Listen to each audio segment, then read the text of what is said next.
There's a lot of that in Hayek, who we'll be discussing today. Good. I don't know much about Hayek, so he's very interested in the history of the ideas of liberty and justice and function of legislation, because he feels that it's gone quite wrong in the modern age, and we've got a lot of confusion about these ideas, and he's trying to iron that out. And the history is very important for him to do that. And he also leveled a lot of his criticisms at seeing some very pervasive ideologies that were being refuted with all the governments in Europe and in the US. So he has a very broad historical scope, as it were. Does he have an idea what right is? So he thinks it's gone wrong. Yeah. So he has a he does. framework. So he has a few ideas. A return to an authentic constitutional liberalism, which he does put forward in a small chapter in this book. I mean, the whole book is about setting up the theory behind what that model constitution will look like, and then he distills it, very much emphasising that it's a model, not something that could just be applied. One of the most important ideas is the separation of the function of legislation, function of government. So legislation is to do with articulating the rules of just conduct, he calls them. So these are implicit rules which govern how we all act. They have an implicit evolutionary history for Hayek, and they're universalizable. And so they aren't so interested in individual interests serving individual groups. They have to be universalizable. And he doesn't want that contaminated with the government role, which is much more about particular interests. It's about distributing what resources are given to government, allocating certain positions, certain projects, and so forth. So we'll see all that anyway. Right. So let's get started, I'd say. Great. So we're already recording. Great. Okay, well, thank you all for coming this evening to the fifth of our liberty theories. We're going to do Hayek tonight, that I've just been mentioning. We did the French existentialists previously, and there's some overlap because there's a key interest in how to avoid totalitarianism, and in relation to that, a return to a certain idea of negative liberty. But I think we'll also find some disagreement, particularly on the issue of justice, though I will be careful not to occupy too much time with justice. This is a series on liberty. Okay. So Hayek is one of the foremost economists of the last century. He's a Viennese economist, born to a family deeply invested in academia and in scientific research. So it was very natural for him to begin his career as a statistician. Around that same time, he becomes enrolled in the university there, University of Vienna, and he would lecture on economics. And then shortly after, he migrated to the University of London, where he held the Tuck Chair between 1931 and 1950. He would ultimately hold tenureships at various other universities across Europe and America, including, I think, the University of Freiburg, I think the one in Chicago, and maybe Pennsylvania. There's some very big American names that come up. So quite a distinguished career. He didn't stop lecturing until around the 70s, and then he published this in retirement. This was written between 73 and 78. So that's Law, Legislation, and Liberty.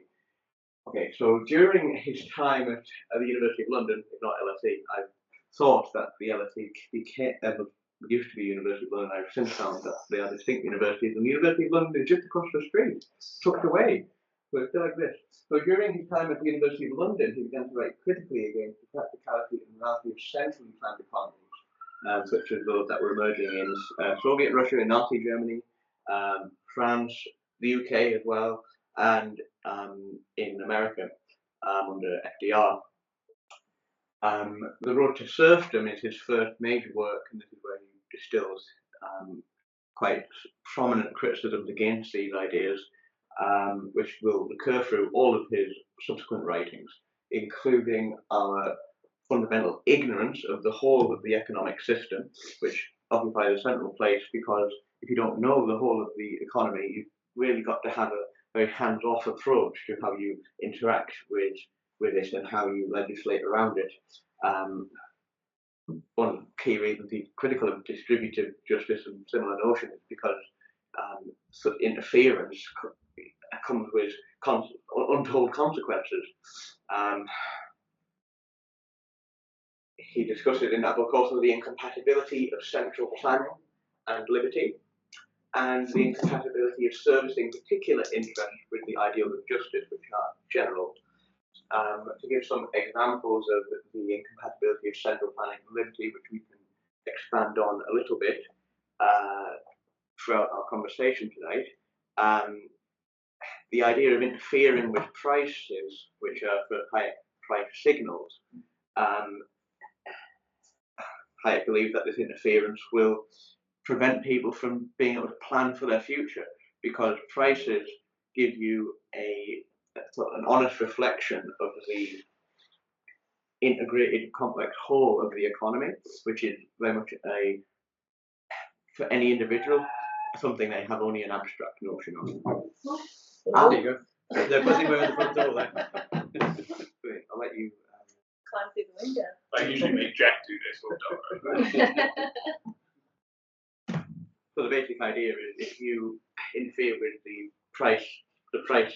organic price changes, as it were, you no longer enable people a genuine insight into how things are changing, and so they don't know where to put their money and where to invest their time, and therefore their liberty is exposed. He also talks a bit about the risk of losing one's freedom to choose your employment, the risk of products being standardized, so you no longer get alternatives to products. He talks also about not being able to negotiate with suppliers your particular demands for what a product might look like. So all of these are the ways in which the centralization of economics can look against liberty, as Hayek argues.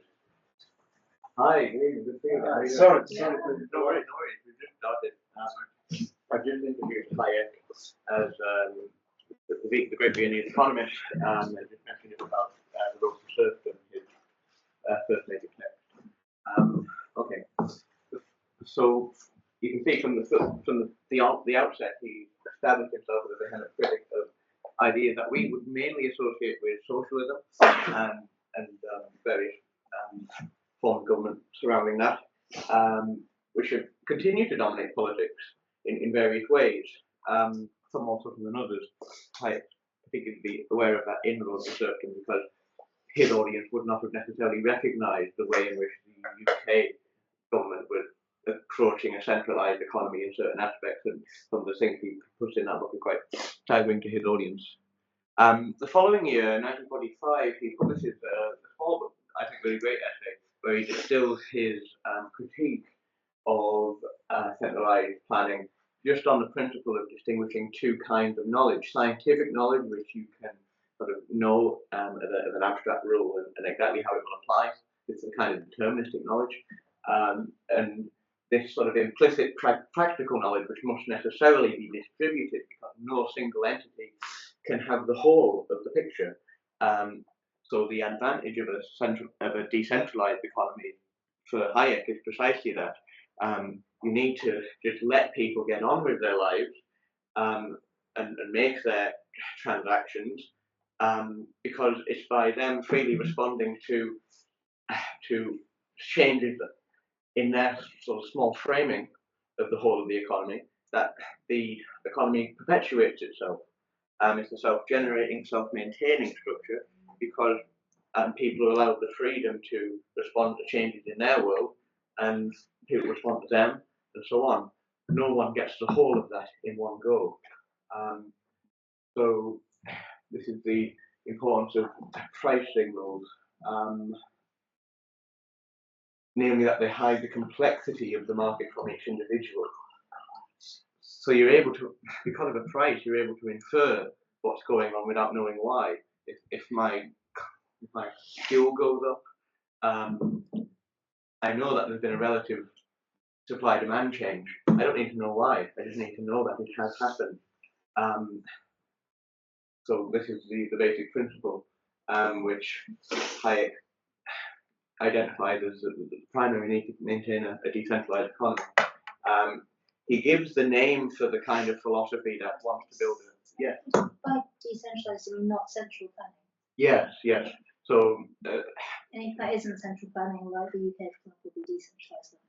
Yes, yes, precisely. So you don't want the government to start trying to determine the perfect price for things through time, or to gather up all that information. I mean, there's so many practical limitations, but this is here Hayek trying to get to like a more principled objection to centralized planning, namely the fact of our fundamental ignorance and basically the idea that the economy is a kind of thing that is effective because it is distributed.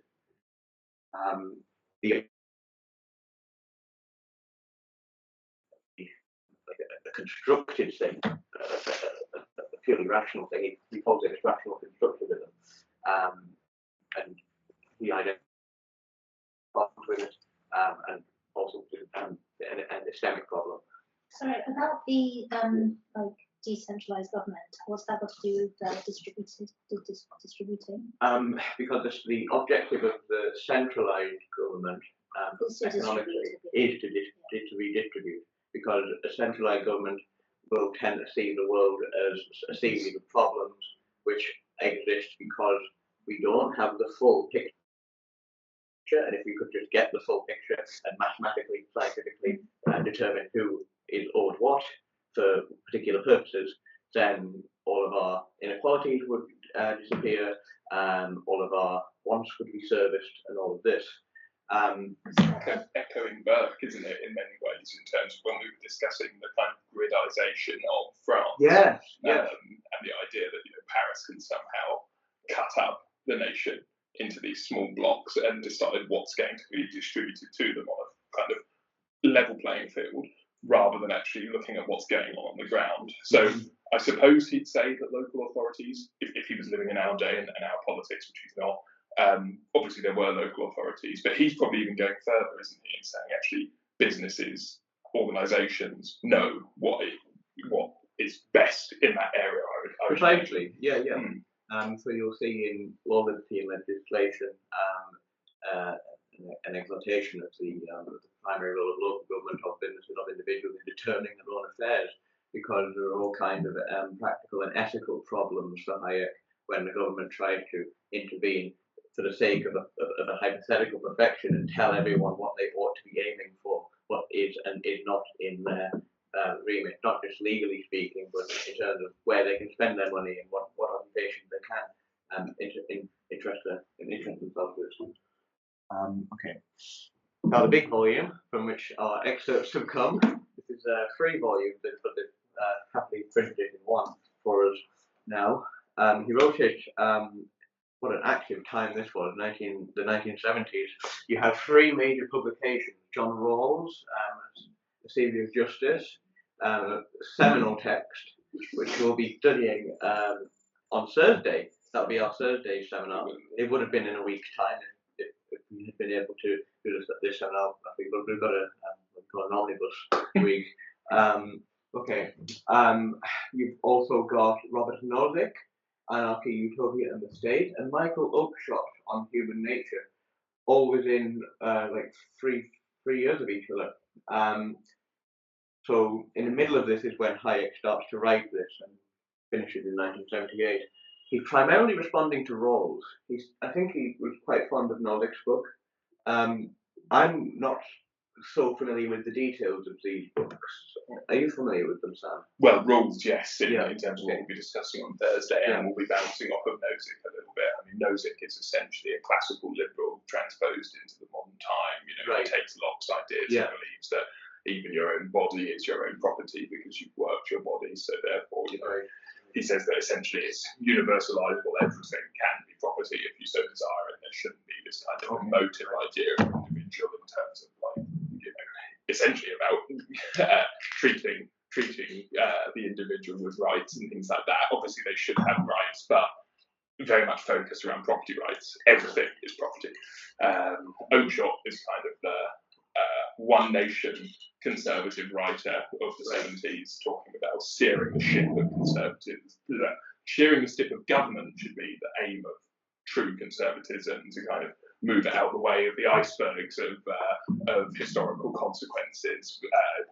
If there's the only thing the government should do is respond to situations rather than be planning. So obviously that fits in somewhat with the general idea. Yeah. And obviously Rules is on the other end of the spectrum. He's a very much a modern liberal and will be very much bouncing off of where we sat when we were discussing Mill into what Rules is saying, because Rules is the other end of the spectrum to everything we've discussed before, criticised by liberals for being a social democrat, but criticised by socialists for being a kind of liberal, for being a liberal. Great. And obviously they're all coming out of a period of massive tumult. 1968, the year that France could have gone red, and the possibility of there being kind of these sort of revolutions across Europe. So they're all in that milieu of wanting to try and map out a path of how do we stabilise our nations. Indeed, Hayek himself is also addressing that. Yeah. A lot of the later chapters in this book are in response to the decline in faith in democracy, as it were. And Hayek sees it as his task to try and reinstill that faith. But part of what he's going to do in this work is correct many false assumptions he believes about what democracy is, what it should look like institutionally, what justice is, what liberty is. So does he? So he's saying, if I understand it correctly, that the central government should stay out of messing around with market forces, messing around with presumably social dynamics and so on. What is he saying government should be doing? What's his possible proposal? It should primarily concern itself with two things. First of all, the legislative branch should be getting on with articulating what he calls rules of just conduct. So these are laws that reflect this implicit structure of society, which Hayek argues are always universalizable, meaning that they admit of an indefinite amount of instances to which they could be applied, and they're taking into account general interests only, not particular interests. So it's not a law that gives an advantage to this particular group over that particular group. I believe that is intrinsically unjust. It's not laws about what ought to go to this person or to that person or to this group, but what people could reasonably expect to be provided for by government or by justice systems if certain conditions are met. So it's very general. It really emphasises that.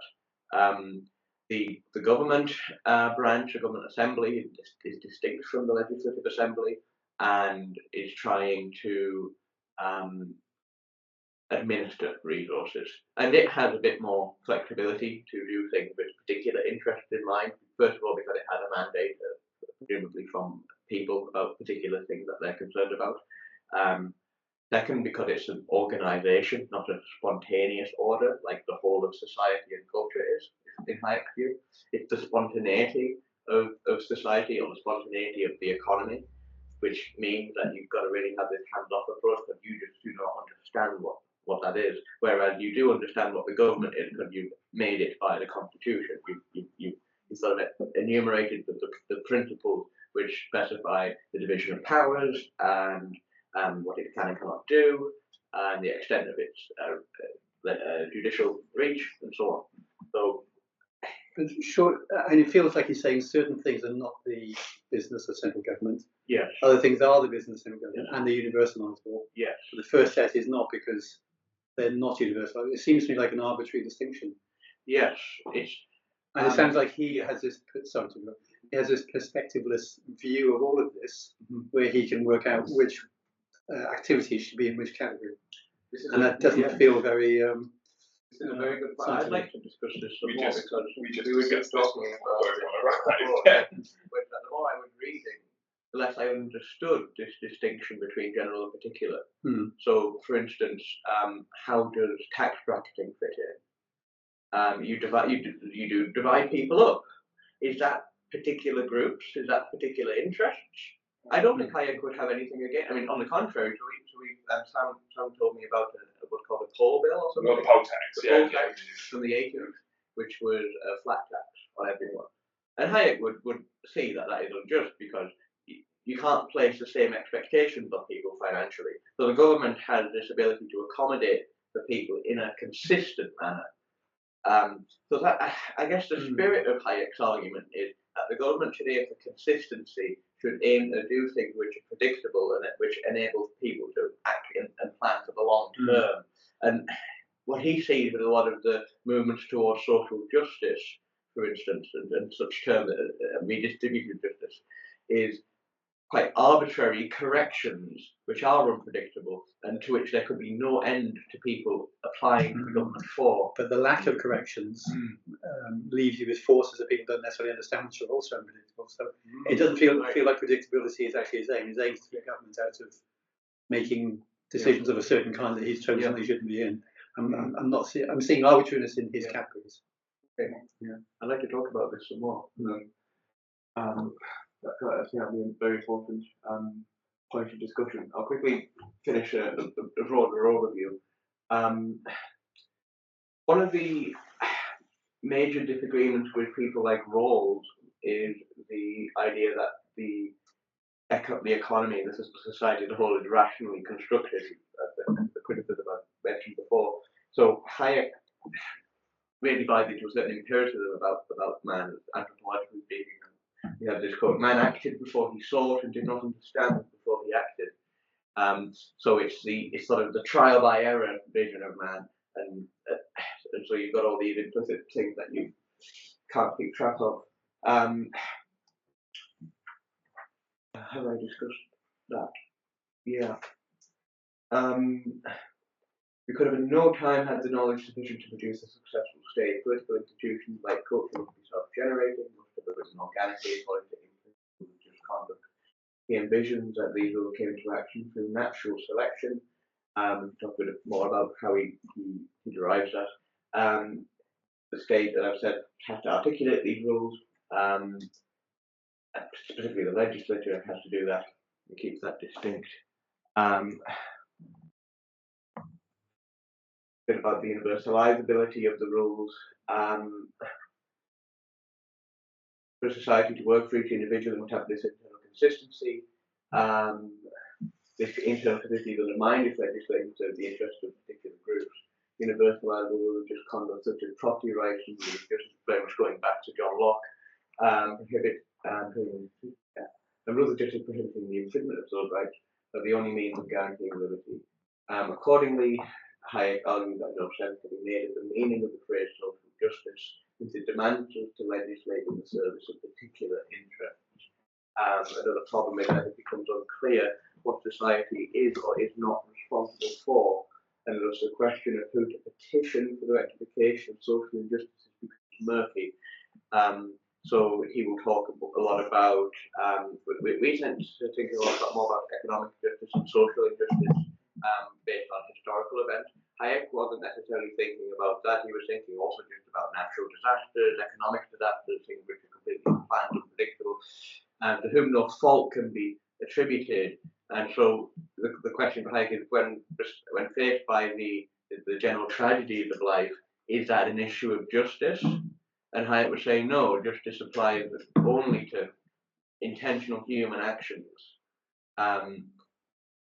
not really to unintended consequences and not really to natural incidents. And so not ruling out the ability of government to and a private assembly of citizens to assist one another in charity, but the specific issue at play is whether this is something people have a right to apply for. And his answer is couched in this language of general and particular.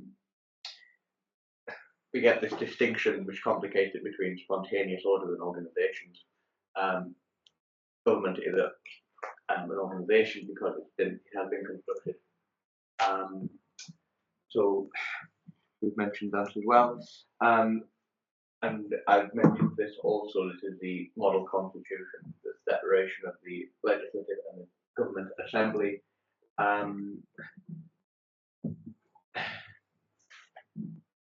he feels basically that the confusion of those two tasks of articulating general rules of conduct and of administrating for particular things, if they get muddied, you get what he called like a para-government of organised interests. You get lobby groups.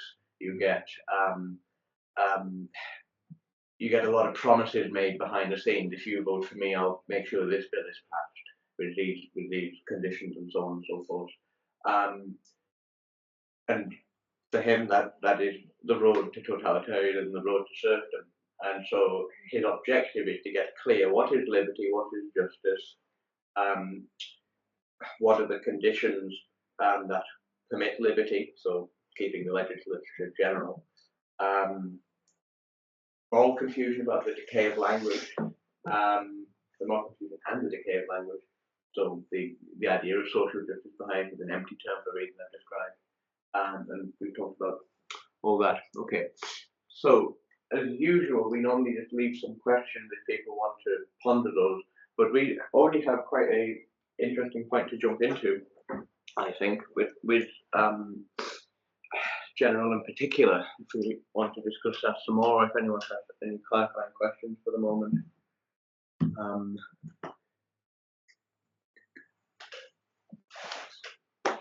After the social media. Yeah. Very good, very good.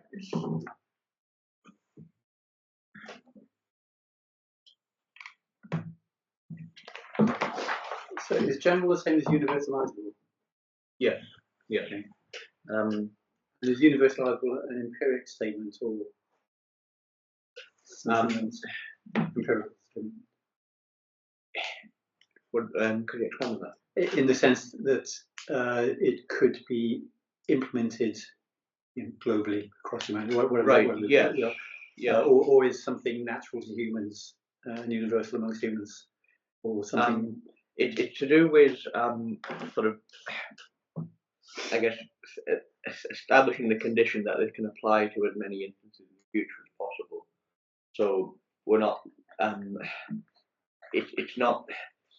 The laws aren't going to be positive in that they're waiting for such and such circumstances to fall into place in a specific way, or to respond to particular moments in history, as it were. They're going to establish general conditions, and once people feel that they're in that kind of a situation, such as I've suffered an injustice, I applied for this service with this contractor, he gave me this contract, he said he would provide me these services, and he has not delivered. I'm now in a general situation where I can now apply for compensation. So it's rule based. There may be, yeah. because I can see that anything universalizable will have an exception. Yeah, probably. Yeah. So it's not universal in that sort of Kantian sense. So it's something that on the basis of which, for which rules can be derived and applied. It does refer to it as the nomos, doesn't it? So there is the yes, Kantian there is a distinction between.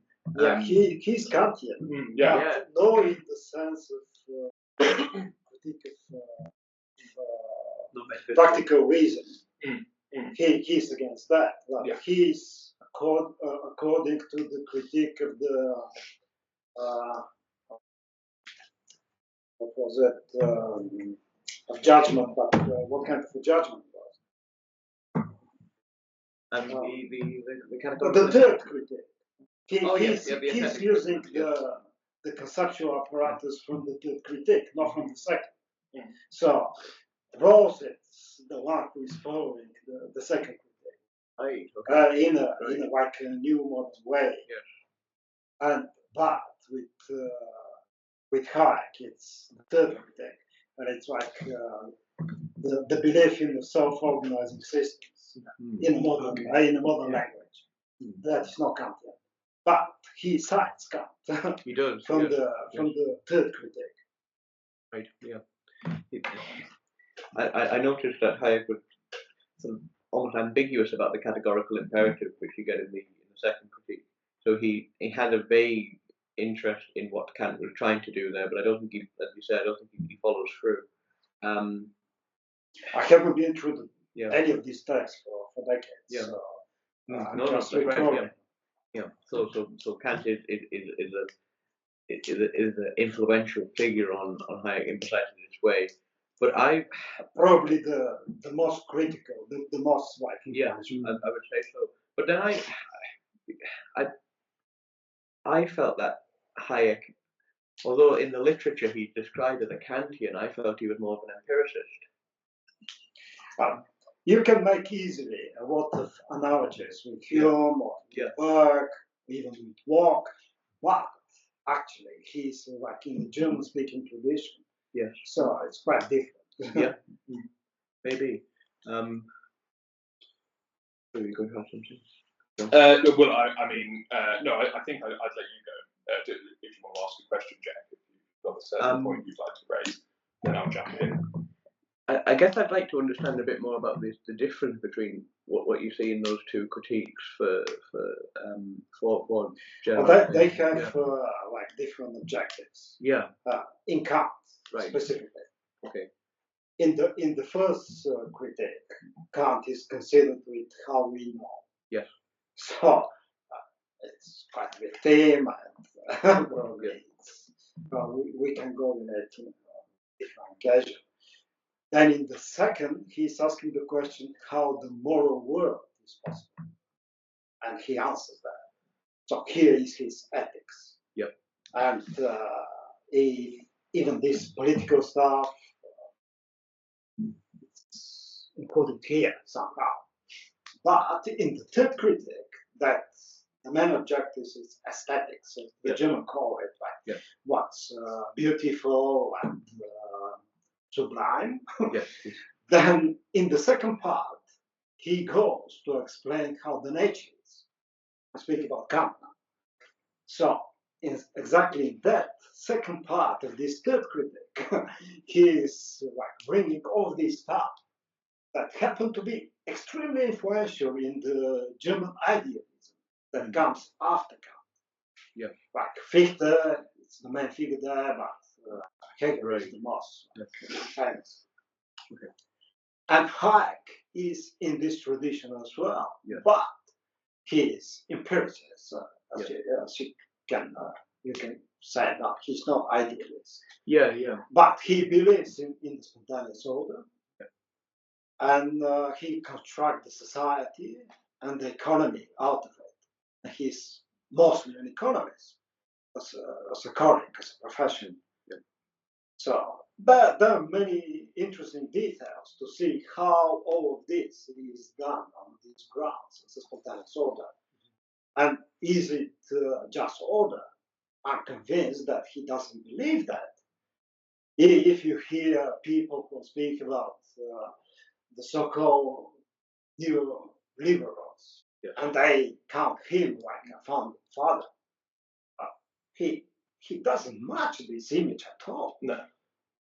But still people speak about it. Mainly the so-called progressive intellectuals. Yes. And so we can discuss these details because they're quite interesting. Yes. And very relevant to today, definitely. to nowadays discussions. I'd like to talk a bit about that more. Do you have some thoughts about that? I think, I mean, obviously that differentiation between nomos and thesis that he makes. And the nomos is obviously the spontaneous order that you chaps have been discussing. And that goes back to our kind of discussions of Burke in terms of this kind of organic development of what's it called? Not statute law, common law, and the way that fetishization of the English old tradition of kind of common law evolving naturally and fusing with changes over time that we can adapt and make, rather than the thesis, which is the process of legislation making that he's seeing in the more centralized authoritarian countries. He's still, I suppose he's still saying that obviously legislation making is something different to the nomos. So I don't think he's excluding it and saying everything that's an idea is nomos. I think he's still accepting. They work together. Yeah, exactly. But if you solely focus on the thesis, then that's where it goes wrong. Because then, as we were saying earlier about the kind of gridization of France, Burke, etc., if if you only focus on the process of legislation, you're abstracted from what's going on the ground, the actual practical, issues that you need to adapt and change to. And as you were saying, Roman, I certainly, as far as I'm concerned, because this copy, for example, The Road to Serfdom, I'm just jotting some notes down in.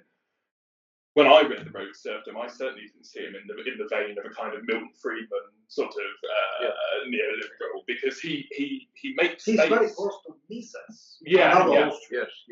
He makes space for market failure. Even he talks about you wouldn't have roads if you were solely relying on businesses and organisations to determine where infrastructure was going to go.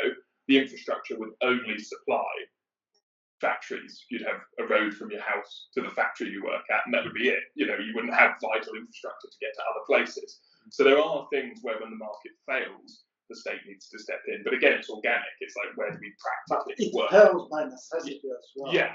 Because when he discussed, for example, the business cycle, maybe he was calling it a trade cycle, I don't remember, but he has certainly books specifically dedicated on this subject.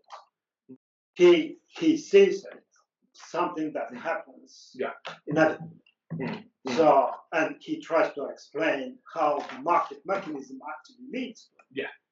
So it comes in a contradiction with the view where you can believe that the market is the solution for all things human.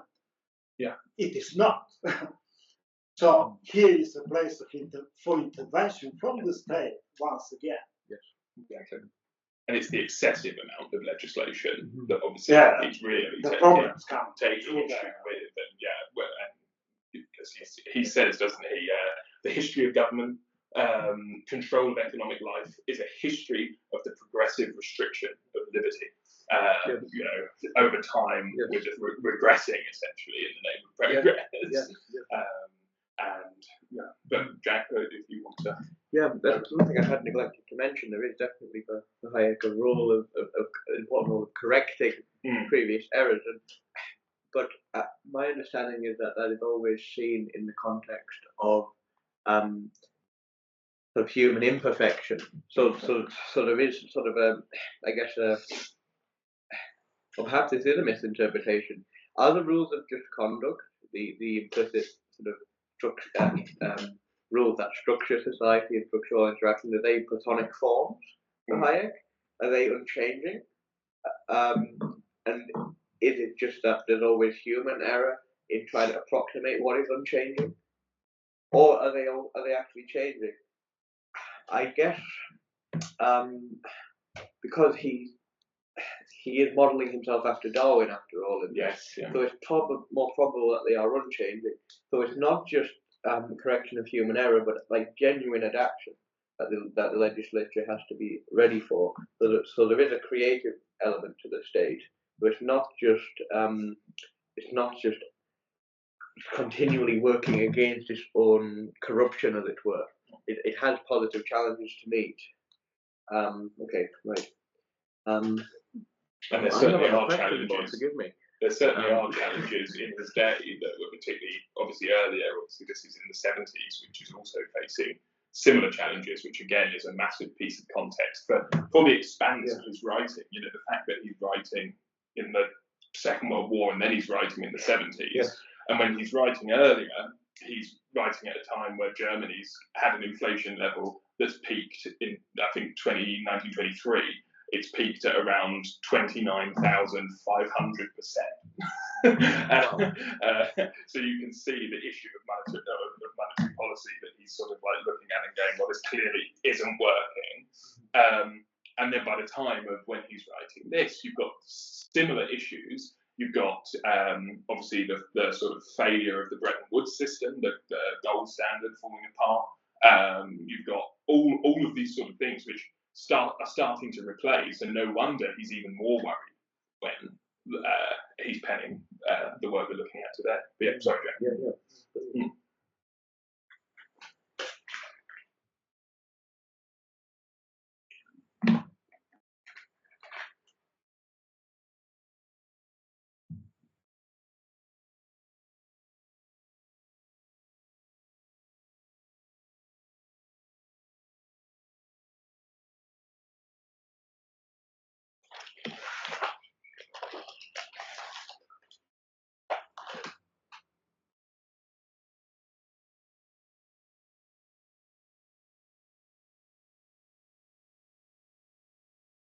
suppose we could get into some of the details about what he actually proposes in the model constitution. Maybe there are some disagreements there. Also walk through. Were people able to read much of that, of the text? Which Okay. text is it? This was a chapter on the model constitution that he proposed. Okay, so we can talk a bit about that. So he begins with a description of what a constitution is, basically. Beginning with a basic clause about restraint or coercion being committed only in line with the recognised rules of just conduct. The role of government not yet being defined.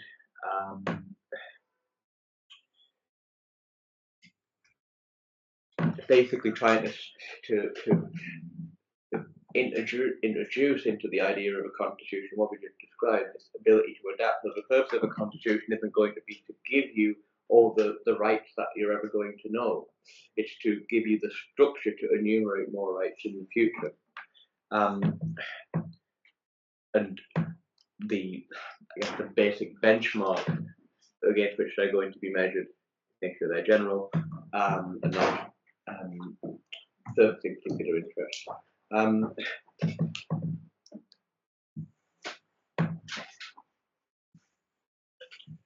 Maybe that's something we could discuss a bit more.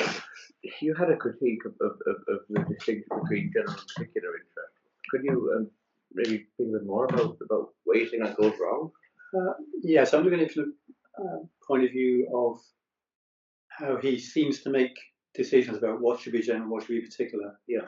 And it's not clear to me that his perspective is somehow superior to that of government or individuals to make that difference. So it's more about the perspective he's coming from and any consistency between that and what he's saying government shouldn't do, more than anything. So how does he get to specify certain things are general, other than maybe an empirical basis?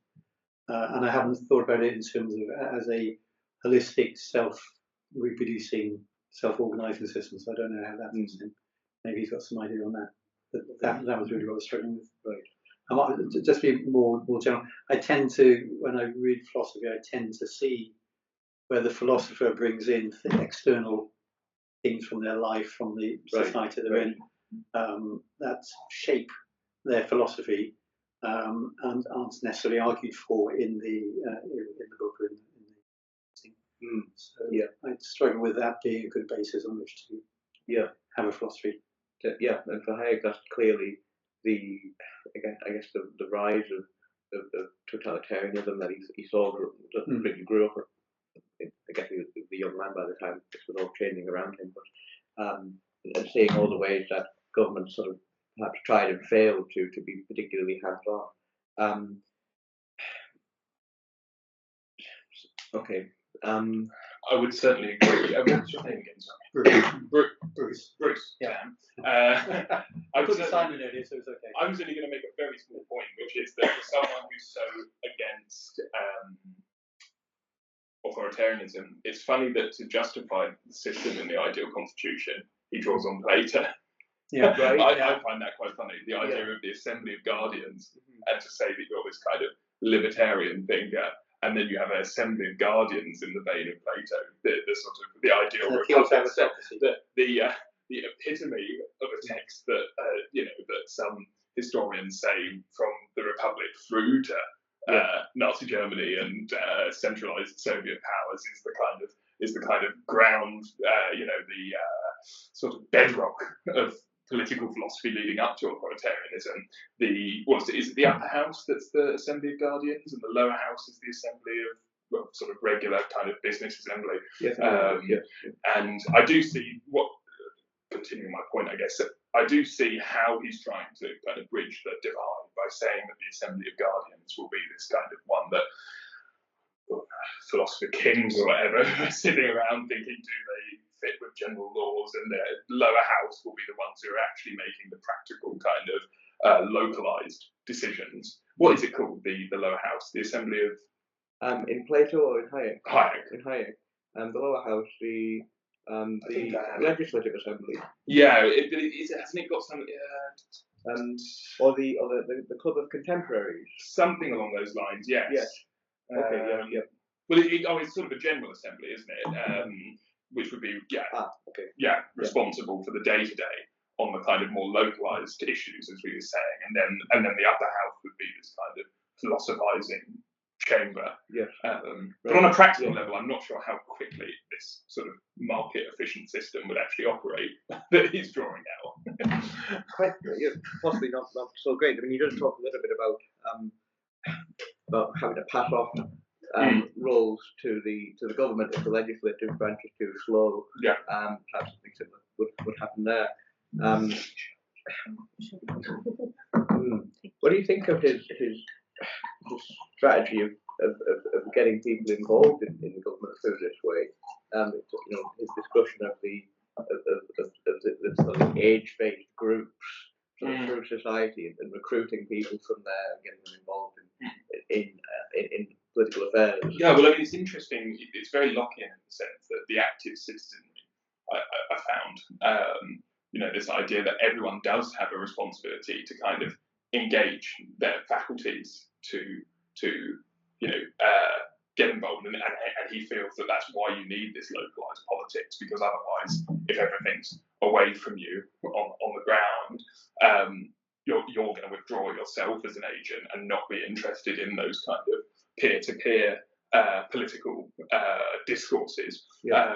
So, I mean, I do like that, and I mean, I'm very even as someone sort of centre-left politically, I've always been quite taken by a lot of this, because I was saying to you before, I can even see parallels with the existentialists that we were discussing last week when it came to someone like Camus, in terms of wanting to critique, obviously, authoritarianism, as he did in Bread and Freedom that we were discussing, as well as the West, unlike Sartre and de Beauvoir. And I think Hayek is as well, because he's saying, these systems, even our current systems, as much as they've originated organically, there's a lot to be desired in terms of actually getting people involved in, as you're saying, in that age bracketed sort of system. But maybe you could sort of explore the age bracketed system in more detail if you return later. Right in here. Let's see.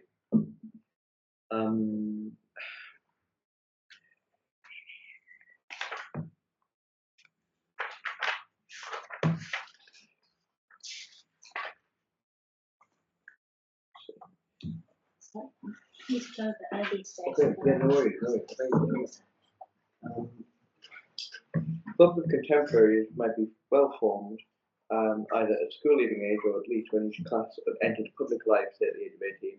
They would possibly be more attractive if men of one age group were brought together with women 2 years or so younger. This might be achieved by allowing men and women at the age of 18 to join either.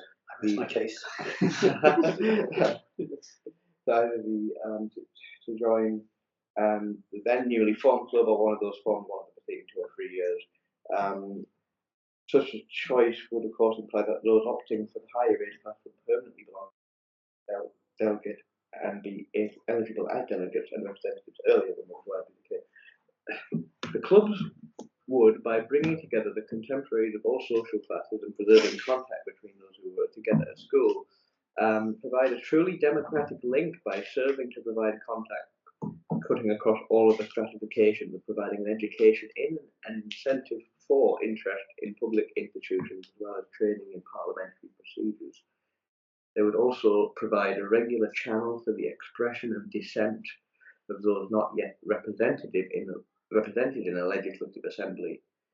If they should occasionally also become platforms for party debates, their advantage would be that those leaning towards different parties would be induced to discuss the issues together and would become conscious that they had common task of representing the outlook of their generation and to qualify for possible later public service. Very interesting. It's almost like you see it as a safe space to misappropriate a word that's popular for the kind of factions which he fears get the legislative and the government sort of mixed up. So if you have this sort of I guess this cultural institution of sort of age-based associations, and they have their common grievances, let's say, by age. They're in the forum for dissent, they're in the forum for debate. I guess it's probably like a socially regulated sort of democratic outlet, as it were, with advantages potentially of giving a certain degree of regulation to the public conversation. And being a backstop against sort of the tyranny of the majority concept that we discussed. So that's another thing that he is obviously terrified of, this idea that even in a functioning democracy, the majority will just decide everything against the minority. And as much as you said, he's not interested in kind of like focusing on particularities on, you know, what I suppose what we call sort of what is it that Trump doesn't like, positive action or affirmative action. As much as he wouldn't want that, he is very wary that like minority groups, in terms of like minority interests, could be squeezed out simply by the size of a tyranny of the majority, and that's why he pushes in the direction of a more federalised system. As we love to, or at least I love to discuss, he's got this fetishisation of the Swiss model, which sort of, you know, a canton federalised system, or the US as well in terms of its federal system.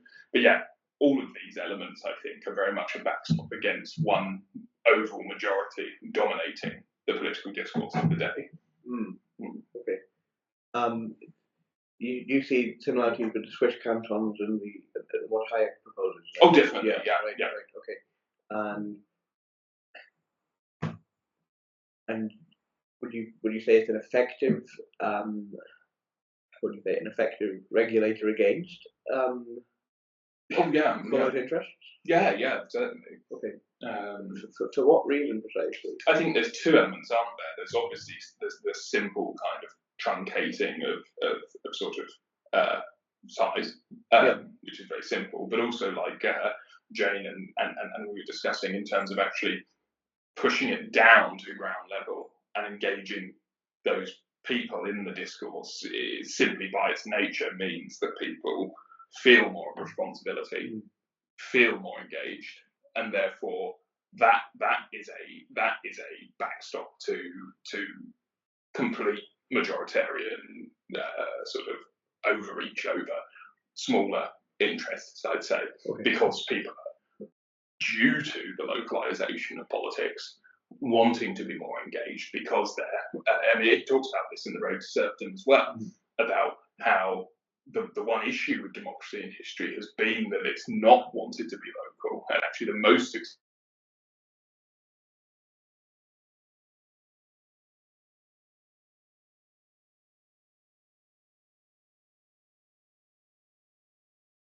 one just great one that stimulate the discourse within local communities to draw them in and want to discuss these things and want to debate these things. Obviously, yes, you still need to have his, which I still find quite funny, his assembly of guardians that will ultimately sit at the top and make sure that it doesn't fall outside the general framework.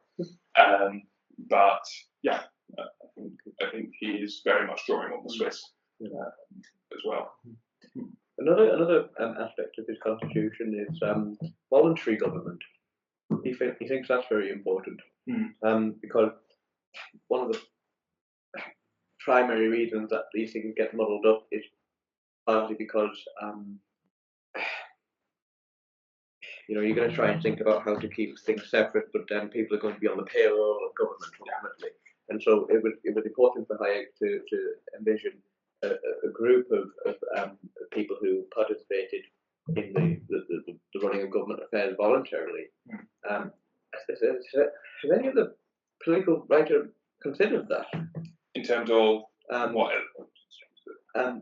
Having a body of people who I guess operate in government out of charity. City of London. Okay. Lord Mayor is a volunteer role. Yeah, right. Then again, the City of London is plutocracy. Well, it's all connected to the sense. big business. The ideology I guess voluntarism is slightly sort of in the vein of sort of anarchic thinkers in the kind of late 19th century. Right. So did he get that from Robert Nozick? Potentially. I'm trying to think if anyone else kind of directly used the term voluntary. Sort of,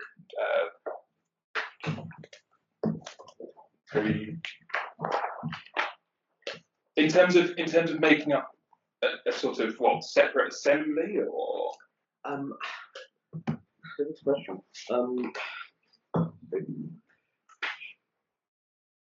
It feels very contraband. It doesn't feel quite like a political thing.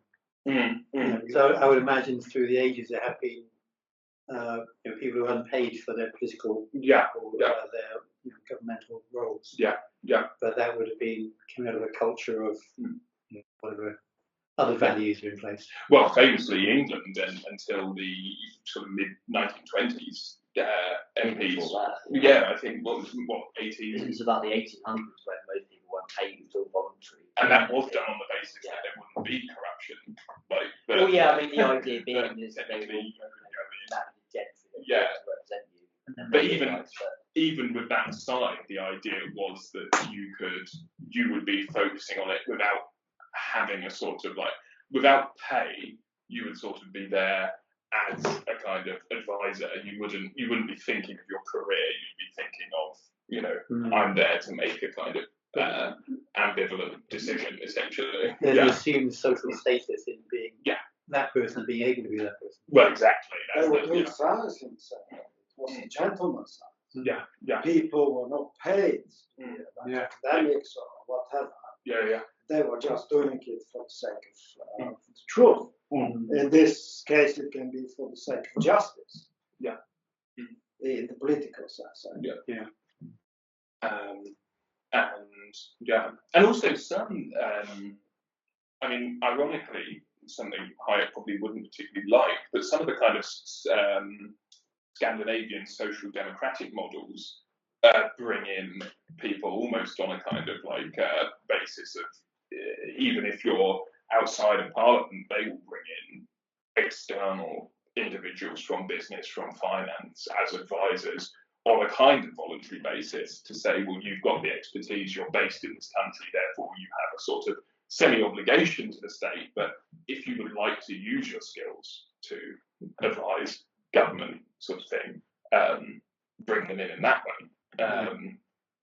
But that's obviously more left-wing sort of style of government. But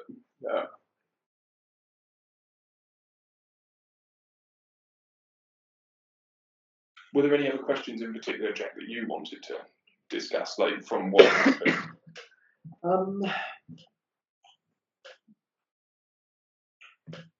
I was interested in what was new in his constitution. Maybe in relation to some of the previous ones we've discussed. So you brought up Rousseau, sort of some similarities there. And also, could I just ask one question? How would you define, as this is part of our Liberty series, how would you define his vision of what a kind of true liberty would be? But you can think about that and go through the question you were just about to raise. But I guess we've been discussing my question, but it was just to sort of articulate it more formally. If there were any particular things that jumped out at you when you read this, for me it was the age thing. Is that in Locke also? Or a vague? I don't think I came across. I thought that was quite. What is it? So what do we call it? The stratification of society by ages and getting them to participate in the democracy at various levels and organising it that way. Any idea about age stratification? Just the active citizenry element was all I was thinking. Right. See the parallel. You can see general parallels. Okay, great. Okay. And so you were asking about his actual conception of liberty. What would you say, Jack, as the Hayek passionato? What would you say his vision of liberty is for the future?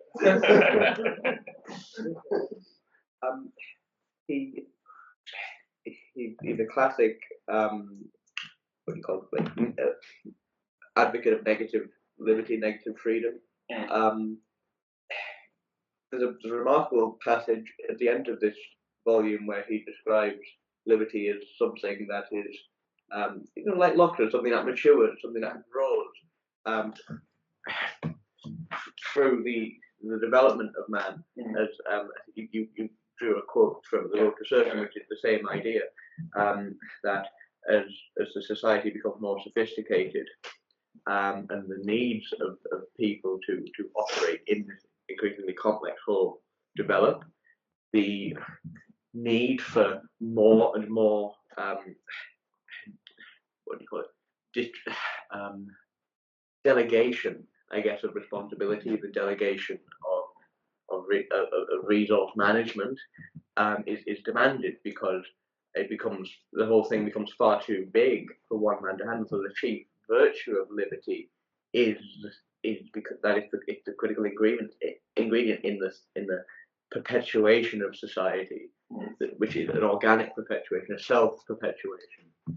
On this point, this is very counterintuitive, I guess, but do you not think that for someone who's such a champion or a stalwart against authoritarianism and sort of a champion of liberty, is there not a slight irony in some of the ways that he phrases things in this? Now, let me just read your passage, one of the ones that I jotted down. The chief evil is unlimited democracy, which has become a threat to individual freedom by enabling temporary majorities to impose their will in ways which may be irrevocable.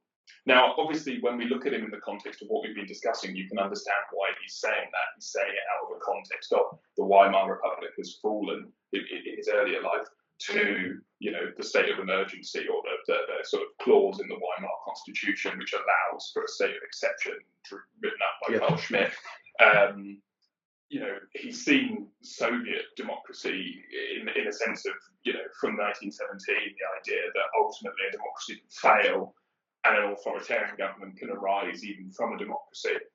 He's looking at cases like Britain and he's saying, oh, well, that democracy is going, they were only spending, before the war, 4% GDP on public spending, and then by, obviously, Attlee's time, they're spending about a quarter of all government spending on state services. But for someone who should be surely we see him as an ardent defender of democracy, is there not a paradox in the sense that everything he's saying is saying democracy is flawed? Everything he's, if you read this text and said, oh, by the way, he's a real defender of democracy, and you read this text and came out of it, I don't think you'd come away thinking things democracy is great. I think he seems to be saying, actually, the democratic system that we've seen for the last few decades doesn't work.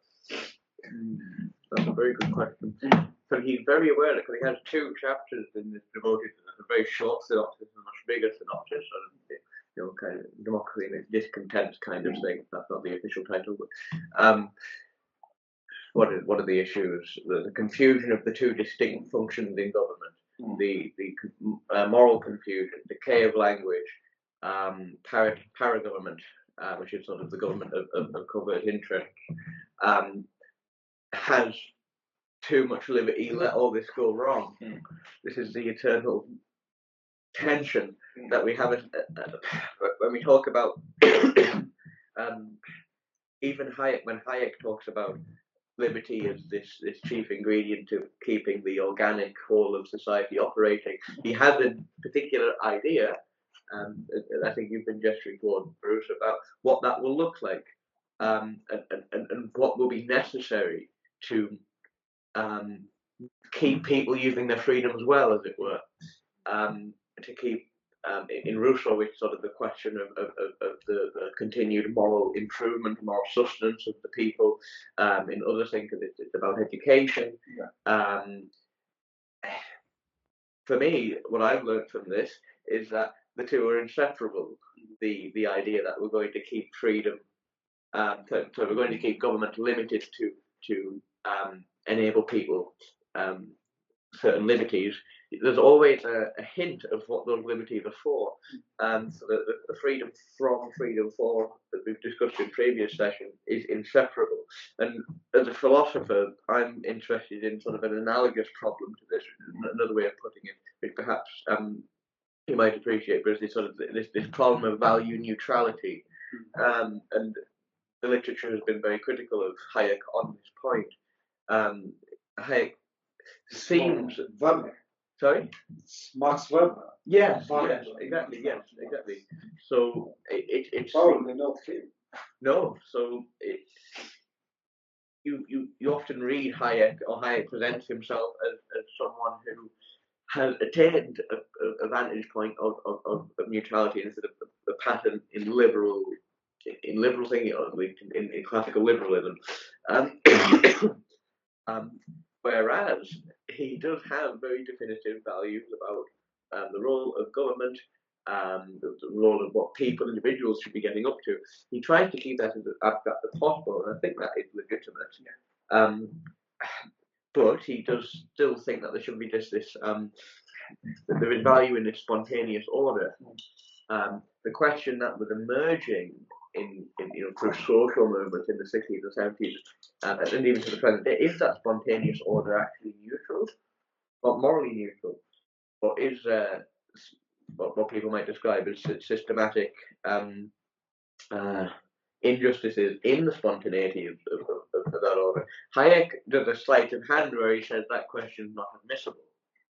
It's interesting. It's actually moral neutrality is just one of many ways in which that system can be measured. It doesn't need to be morally neutral. But the moral position is often invisible. Yes. And therefore the people inside that system aren't aware of the moral compromises. Exactly. I think that's much more descriptive of Hayek. And in the second reading, which we selected, where he presents much more richly his view of where values come from, where the kind of values that animate society come from, through like a very specific variant of evolution, which isn't genetic evolution, which is more Darwinian, which is bottom up, but like a continuous implicit dialogue between man and the world, through like a legitimate selection based on trial and error.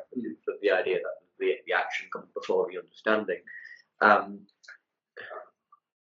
But this analogy with Darwin, it's not direct. The thing is because the society is not like an organism. Yes. It can be like visualized as an organism, but it's not exactly organism. Yeah. In order it to be a real organism, it needs to be organized in itself with this spontaneous order. Yeah. But to have a spontaneous order there, you need like a social mediation.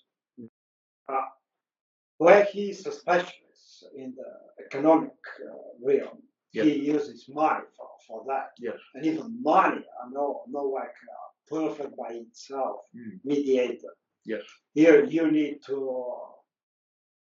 There is no really monetary policy in Hayek, but you need to be careful. You need to make sure that the money serves its function as a mediator. Because if it doesn't, often it doesn't serve it, and then you have crisis, and you have immediately after that crashes in the market cycle. Right. So the money here is quite important. It's like a crucial mediator by which you have the economy as a functioning one, as a self-organizing organism.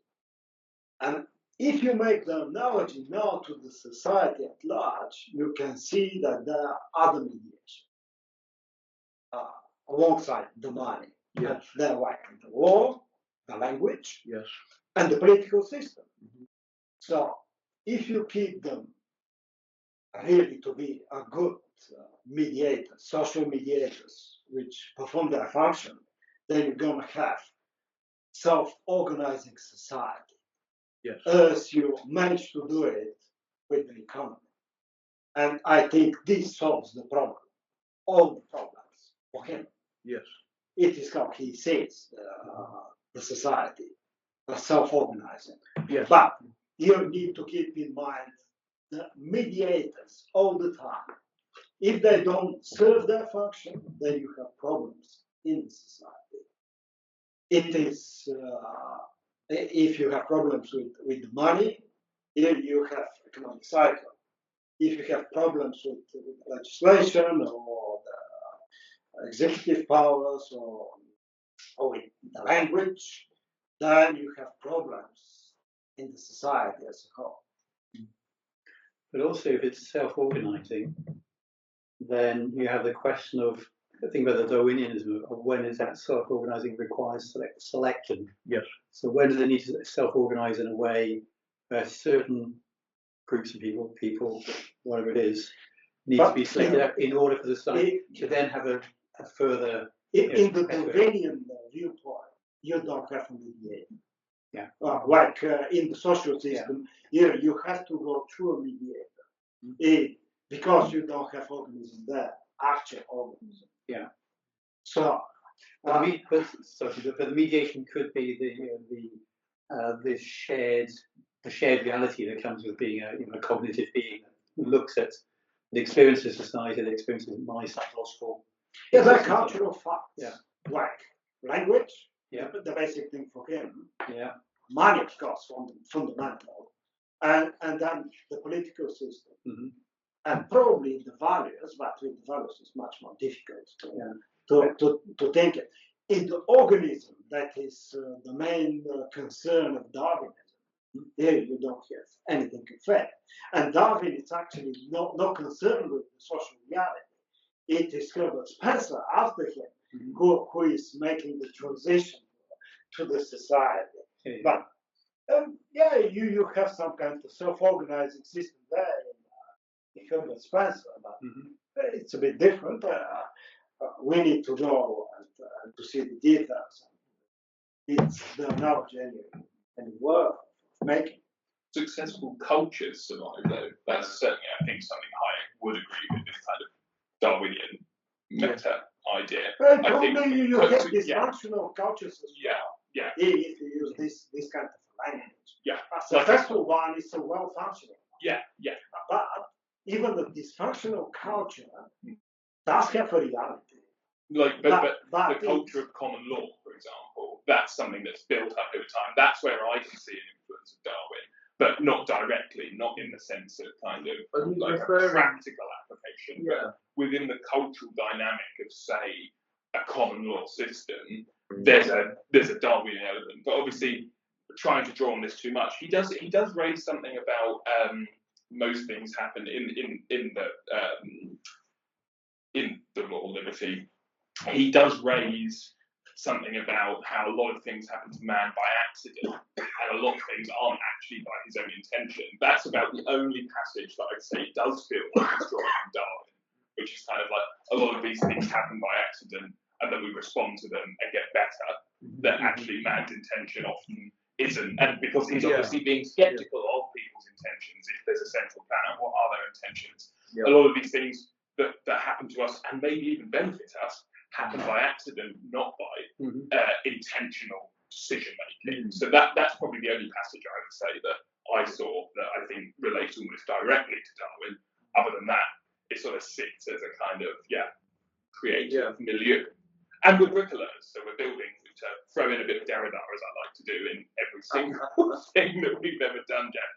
We are bricoleurs. We have to pick up from what we've received to be able to then build on the next kind of step.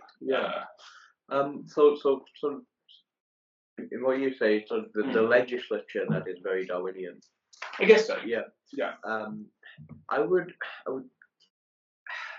guess I would make the case more for Hayek that a bit more can be drawn from Darwin. So the general particular distinction, I can sort of understand where that comes from, because you might ask, well, why is it that Darwin Darwinian selection would not serve particular interests? Now, part of what you might say in defense of Hayek is that the maximal service will come when you start to see the patterns beyond this particular interaction you've had with your environment, see how that can be reproduced across time, and so it's when you become aware of those more general principles for conduct, that's when you are maybe at a greater advantage, because you can abstract more from the present moment, and that has unbelievable advantage cognitively, and just frees you up a bit, so you're not locked in that present moment. So might be where he gets the general particular distinction from, but morally speaking, a lot has been said about the incompatibility of evolution and ethics, and a lot of people have pointed to the fact that there's no reason why you could get a general ethic from particular self-serving environment. It's not, maybe that's not the right way to approach. Maybe it's just simply to say that Darwinian evolution is amoral. Yeah. And Hayek sort of knows that, because he reduces morality to just pragmatics. He doesn't distinguish virtue from morality. Virtue is just skill, competency, and so that's partly where the disguised morality comes from that you mentioned, Bruce. It's because Hayek's not interested in that. Justice is a practical question. Yeah. In the end, he buried his ethics in the book, and pronounced it as a framework within which to understand universalization, which is fine, because actually every writer will do that. Yes, but that is what it is. It is not neutral. Exactly. There is another connection which doesn't come strictly from Darwin. Yeah, but it can be. It can be the morality can be a result of the interaction of all the individuals in the society. That is beyond any one of them. Absolutely, I agree. Yeah, and but it's valid for this society at this particular moment. And that's a stronger foundation than Hayek's interpretation of what that morality should be. I think he's inclined to take it in this way. Okay. I haven't read it, so I actually don't know. So.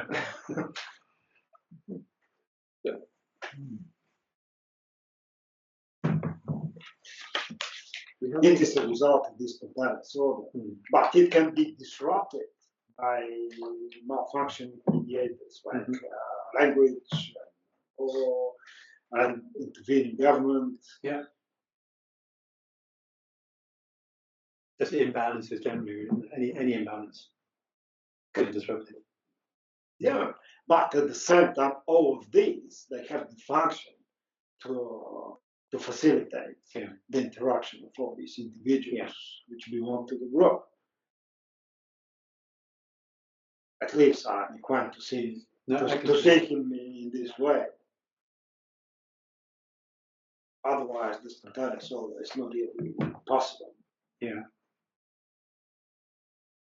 Do you think, going off on a completely different direction, but do you think that the period in which he's writing this, so we're starting around 73, aren't we? 73. Yeah.